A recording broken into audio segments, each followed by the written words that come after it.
Banjir luar biasa terjadi di Palembang hari ini, 25 Desember 2021, di saat orang sedang merayakan Natal. Banjir ini menggenangi kota Palembang secara merata. Hampir tidak ada kota kecamatan yang bebas dari genangan banjir tersebut. Selain menggenangi rumah warga, banjir juga masuk ke jalan-jalan utama perkotaan. Bahkan daerah yang biasanya Habis tidak terkena banjir, kali ini ikut tergenang banjir dahsyat tersebut.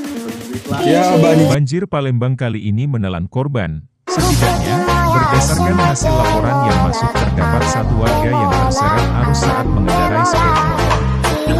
Arus deras ini menyeret wanita tersebut ke dalam aliran air dan masuk gorong-gorong. Hingga saat ini pencarian masih dilakukan dan korban belum ditemukan.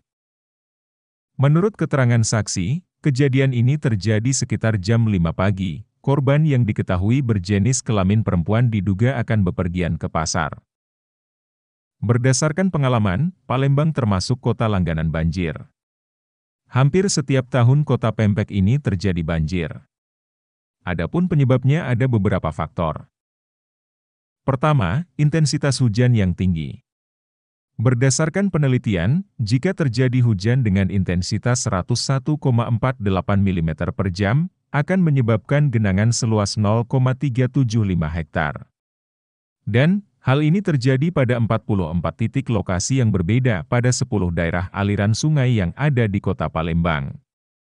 Artinya, jika terjadi hujan dalam waktu 1 jam, akan terdapat genangan air seluas kurang lebih 4 hektar. Penyebab kedua, kapasitas drainase tidak memadai.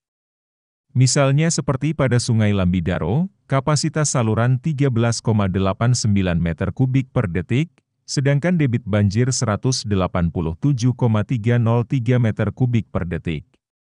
Dari sini kita bisa melihat hanya 10% dari volume banjir yang berhasil ditampung oleh drainase kota Palembang, sisanya meluber masuk pemukiman dan jalan raya.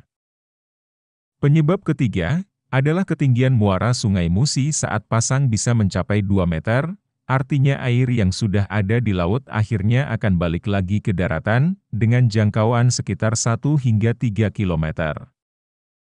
Penyebab keempat adalah pertumbuhan jumlah penduduk mencapai 17% per tahun, artinya ada peningkatan luas untuk bangunan tempat tinggal dan aktivitas sosial ekonomi, menyebabkan lahan terbuka hijau untuk resapan air hujan menjadi jauh berkurang.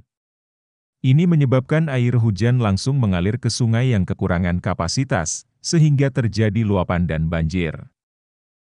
Penyebab kelima, terjadi pendangkalan sungai-sungai di Palembang akibat 45% penduduk yang ada di sekitar aliran sungai membuang sampah ke sungai. Bisa kamu bayangkan aliran sungai yang sempit dan dangkal akan bertambah dangkal akibat akumulasi sampah. Sampai saat ini, pemerintah belum menghitung kerugian akibat banjir tahun ini. Belum tahu total kerugian, soalnya hampir seluruh. Saya sendiri saja kebanjiran ini, ucap Kabid Penanganan Kedaruratan BPBD Sumsel Ansori.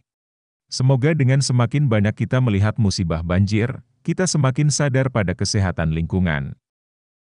Pemerintah bisa merancang pembangunan berkelanjutan yang memperhatikan lingkungan, dan kita sebagai warga memiliki kesadaran terhadap pembangunan perumahan yang berkelanjutan, ramah lingkungan dan tidak buang sampah sembarangan. Demikian, Bencana TV, terima kasih.